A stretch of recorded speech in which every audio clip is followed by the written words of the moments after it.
up on Arirang News.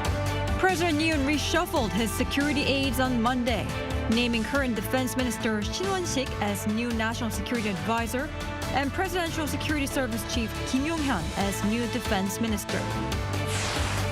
South Korea and the U.S. will begin their key summertime military drills, the Ulchi Freedom Shield, next week to strengthen their combined defense posture against North Korea's evolving threats. The Paris Summer Olympics flame was officially extinguished on Sunday, with the flag handed to Los Angeles, the 2028 host city. Team Korea won 13 gold medals, tying its own record from Beijing 2008 and London 2012.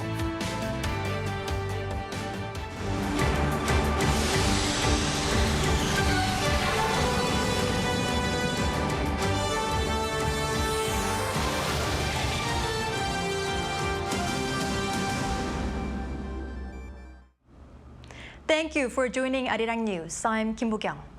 We start with a shakeup of key national security officials. President Yoon's chief bodyguard, Kim Yong-hyun, has been nominated as the new defense minister, while current minister Shin Won-sik will become the national security advisor. Our presidential office correspondent Kim Do-yeon explains what this change could signify. A major reshuffle of the nation's top security officials. First, President Yoon Suk-yeol on Monday nominated a new national defense minister, Kim Yong-hyun, the current presidential security service chief, who has been right by the president's side for the past 3 years and is well trusted. Kim has been chosen as the perfect fit for National Defense Minister, as he is the President's first Chief of Presidential Security Service and understands the intentions of the Commander-in-Chief better than anyone.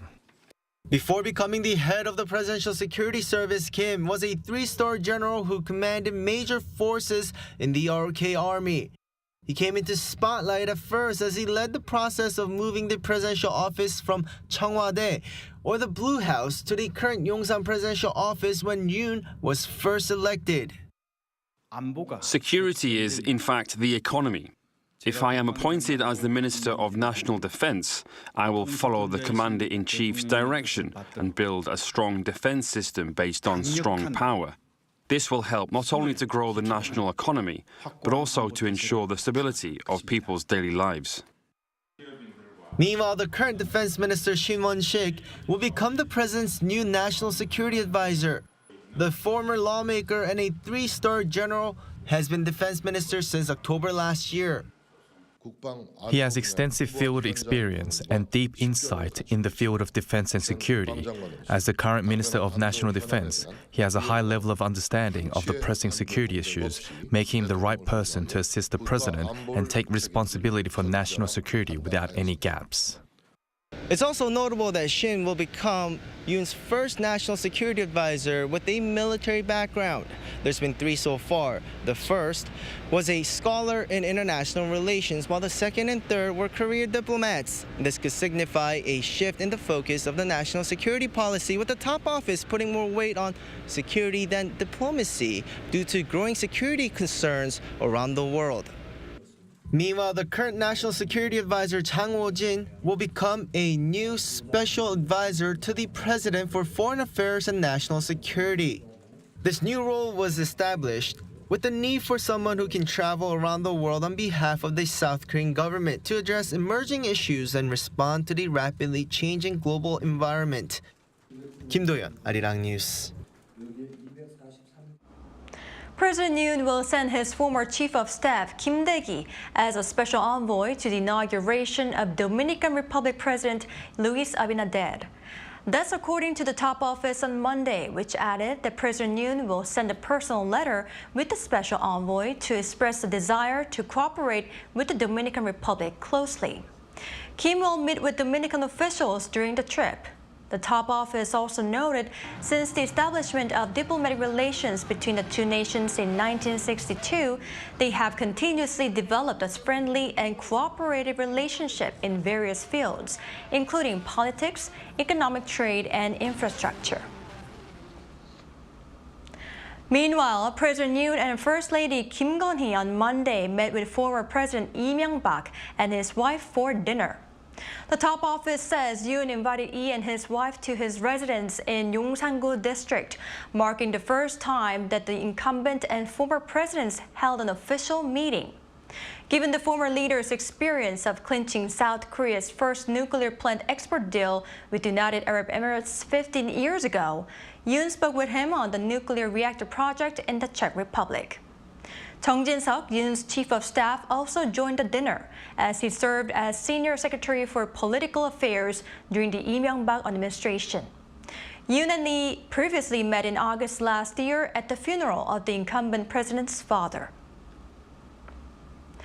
This year's Ulchi Freedom Shield military exercise conducted by South Korea and the U.S. will begin next week. It is aimed at strengthening the combined defense posture against evolving North Korean threats. Our defense correspondent Choi Min-jung reports. South Korea and the United States are set to kick off their annual Ulchi Freedom Shield exercise next Monday. The UFS is a major combined military and civil exercise that includes a computer-based simulation, combined field training exercises, and Ulchi civil defense drills involving government agencies. This year, around 19,000 South Korean military personnel will take part. Some 48 outdoor drills will be held, including field maneuvers and live-fire exercises on land, sea, and air. South Korea's military says UFS 2024 is designed to strengthen the Allies' combined defense posture against North Korea's increasing missile threats, GPS jamming, and cyber attacks. In particular, Seoul and Washington will aim to further strengthen their capability to deter the regime's weapons of mass destruction. The combined ROK-US exercise is a critical factor to the strong defense posture of the Republic of Korea in times of contingencies and crisis. We are maintaining a very strong readiness posture to be able to respond immediately, strongly, and until the end, in case of provocation. This is all designed so we don't have a failure of imagination, so we can ensure we defend the Republic of Korea. This year's military exercise seems unlikely to be based on a nuclear use scenario. However, some military personnel will take part in the training for North Korea's nuclear program as part of the government-led Ulchi exercise. The UFS 2024 will also include participation from several United Nations Command member states and run for 11 days until August 29th. Seoul and Washington's military authorities usually keep a close eye on North Korea's potential provocation against the UFS exercise, or as the regime calls it, a rehearsal for invasion. Choi Min-jung, Arirang News. On the international front, the United States has announced that it is to deploy nuclear-powered guided missile submarines to the Middle East. In a statement on Monday, U.S. Secretary of Defense Lloyd Austin stated that it will take every possible step to defend Israel, including reinforcing U.S. military forces. It is rare for the U.S. to publicly announce the deployment of a submarine. This comes amid escalating tensions in the Middle East after recent killings of Hezbollah and Hamas leaders. The U.S. says Abraham Lincoln Aircraft Carrier Strike Group, which has been in the Asia-Pacific, has also been ordered to sail more quickly to the Middle East. Ukraine continues its latest counteroffensive advances into Russian territory, while Moscow continues striking major Ukrainian cities. Lee Seung-jae with the latest. During the 2.5 years of the war in Ukraine, Russia has been on the offensive for the most part, with Ukraine doing all it can to defend itself. But the tide has seemingly turned, with Ukraine now sending troops into Russia. The Ukrainian offensive in Russia's Kursk region is now on the 6th day, with Moscow calling it a federal emergency and admitting that Ukrainian troops have advanced far into its territory.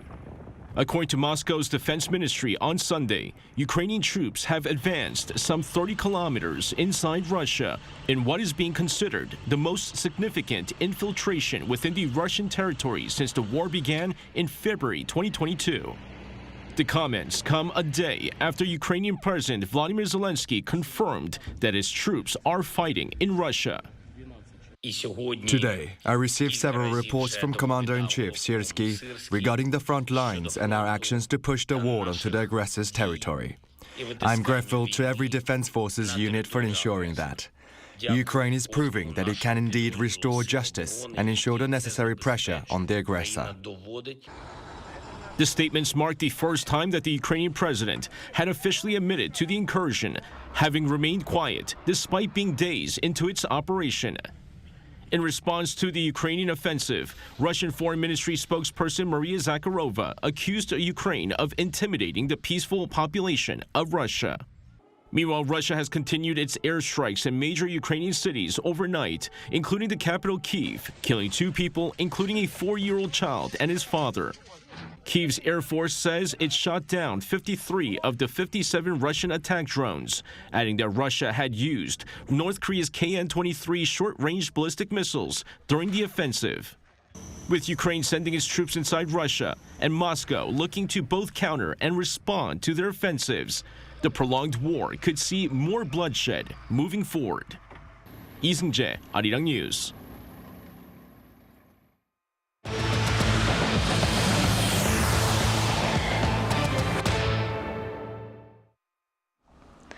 President Yoon on Monday vetoed 4 contentious broadcasting bills that have been unilaterally passed by the opposition party.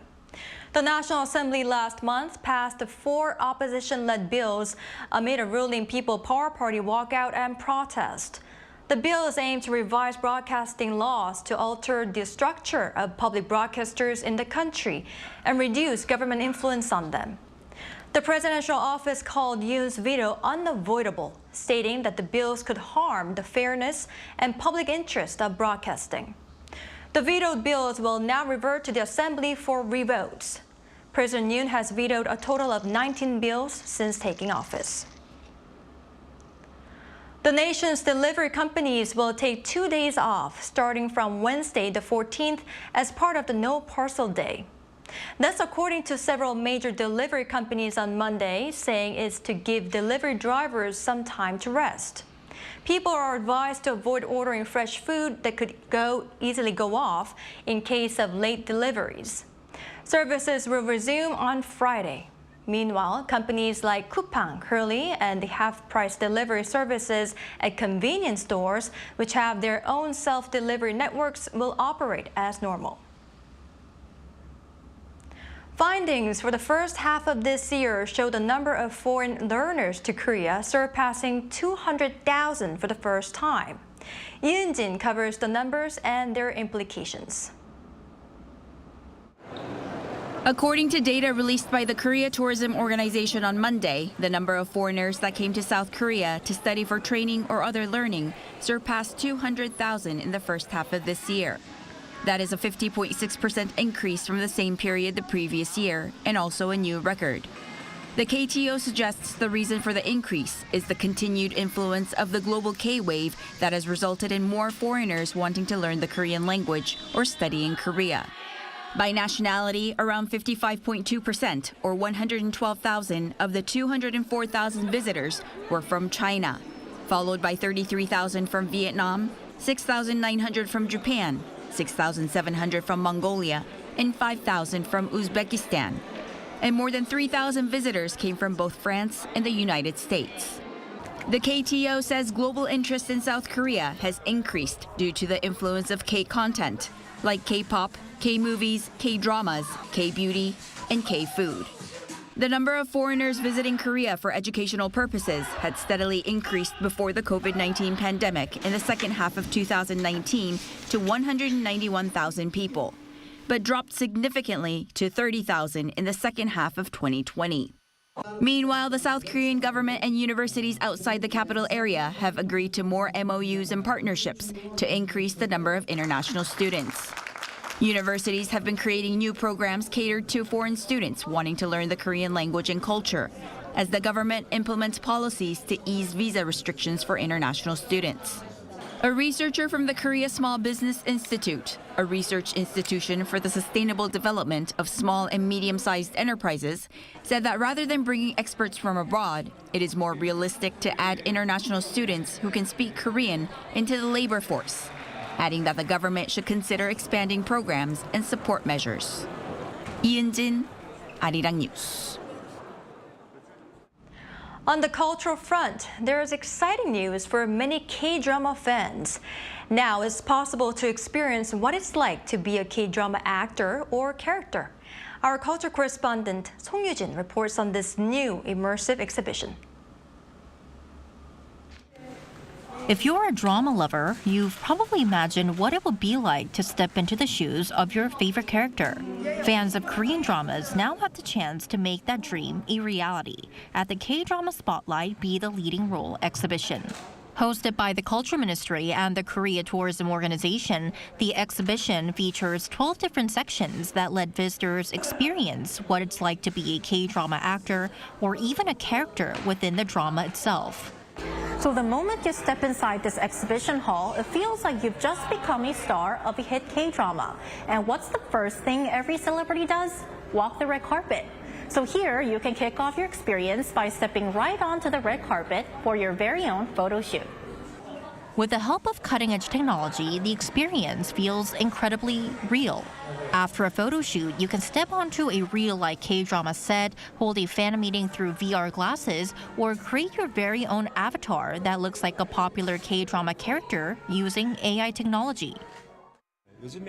With the rise of streaming services and with various cultural content out there, dramas tend to lose their popularity more quickly than before. We created this exhibition to help K-drama fans relive the emotions they felt when they first watched their favorite dramas. For visitors, it's a one-of-a-kind experience.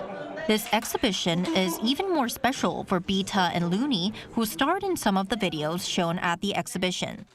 It was a really great experience to not only be able to see myself on such a big screen, but also to be able to immerse myself with a lot of the dramas that I am a fan of, like The Glory. There was the Baduk scene where you can be in the park with all the different seasons. When they called us up, when they took pictures of us, it was, it's a huge milestone in my career, and I'm very proud of us. If you're looking to escape the heat and live out your K-drama fantasies, Kdrama Spotlight Be the Leading Role is open every day until November 12th, free of charge, with no reservations needed. Song Yoo-jin, Arirang News. As the unique flavors and aesthetics of Korea spread across the world, more guests are coming to Seoul to enjoy special desserts and meals. Our Choi Soo-young brings us some midsummer night dining in a traditional hanok. As night falls, lights illuminate the quiet and peaceful traditional Korean hanok house. At the Korea House in the heart of Seoul is a colorful array of royal court desserts from the Joseon dynasty. On a deep summer night, you can share special moments with loved ones enjoying traditional sweets paired with tea or wine. Since 2020, the Korea Heritage Agency has been showcasing the Kohojae series, a selection of royal desserts that match the 4 seasons in South Korea: spring, summer, autumn, and winter. Kohojae means a home for those who love the old ways. This summer, for the first time, it has introduced a nighttime dessert course under the theme at Midsummer Night's Kohojae. Guests can enjoy a course of desserts with wines selected by a professional sommelier. Or if they want a full dinner, they can try traditional Korean foods like abalone hwayangjak, a beef and vegetable brochette prepared by expert Korean chefs. When people think of traditional desserts, they usually think of tea, but we've paired them with wine or traditional Korean liquors. Many find this collaboration interesting, and they also enjoy the nighttime scenery of the hanok. Even if foreigners are not familiar with Korean, they can reserve a table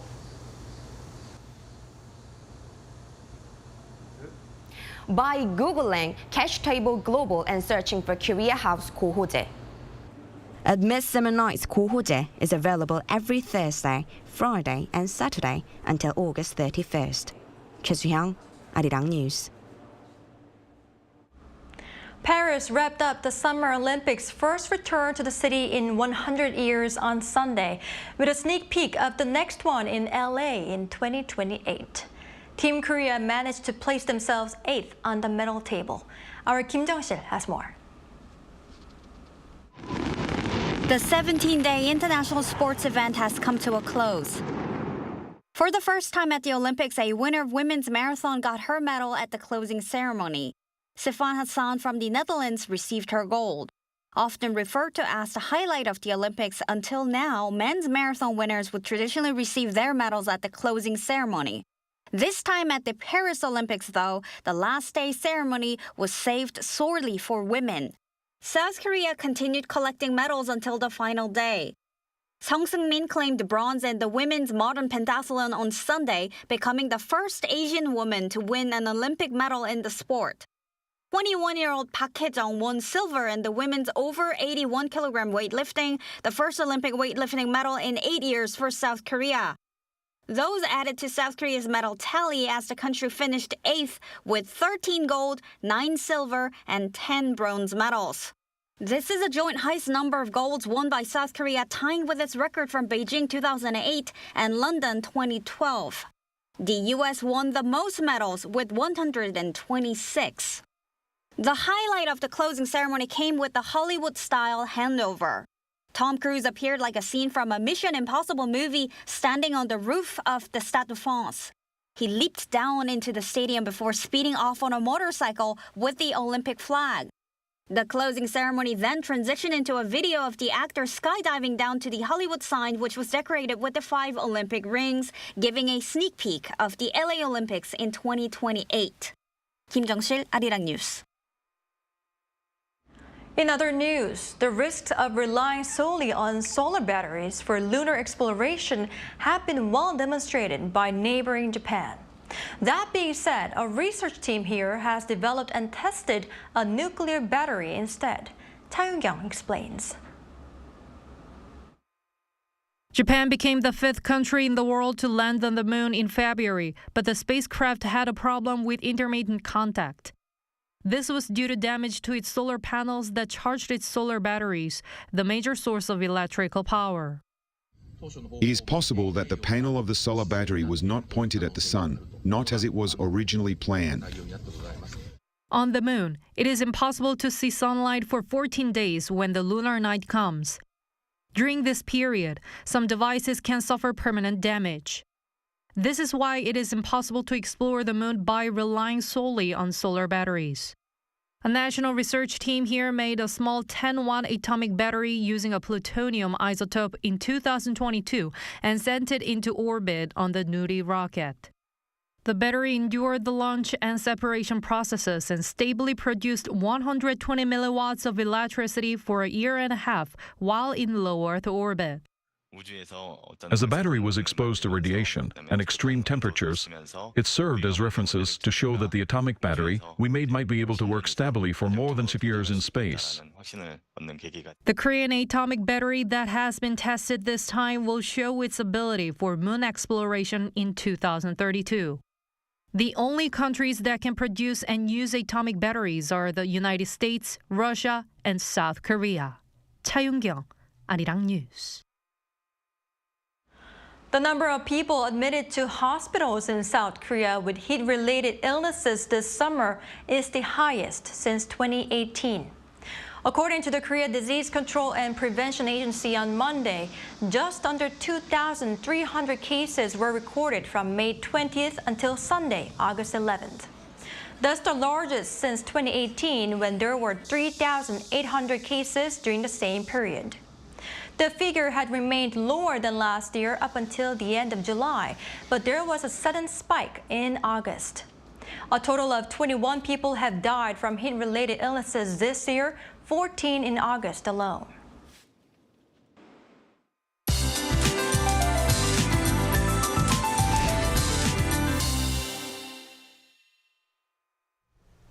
Tropical nights have continued for 22 days in a row in Seoul. Last night, the minimum temperature once again exceeded 25 degrees Celsius. The same heat is expected to continue for more than a week. This week, the heat wave is expected to strengthen as high-temperature dry winds gradually increase. In addition, there will be 20 to 30 millimeters of rain tomorrow in the Seoul metropolitan area, inland areas of Gangwon-do province, and western parts of the Jeollado provinces. On Wednesday, there will also be showers in the center and western parts of the country and the Jeollado provinces. Tomorrow, Seoul and Jeju will start off at 27 degrees. Highs will move up to 35 in Seoul, Chuncheon, and Daejeon, Gwangju 34 degrees. The heat wave and tropical nights will continue for a long time until next week, even after Malbok and National Liberation Day. That's all for Korea. Here are the weather conditions around the world.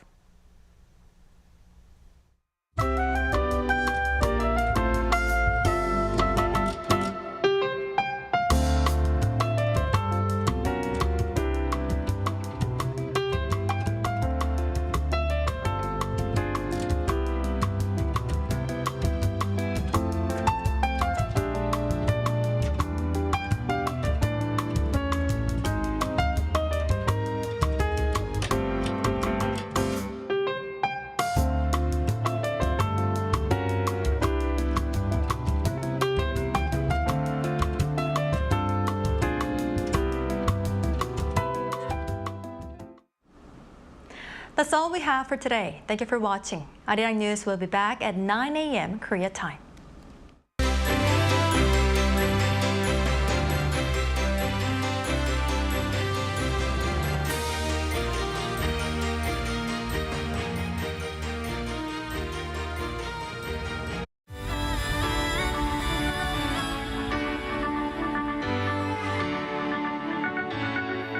Completely new.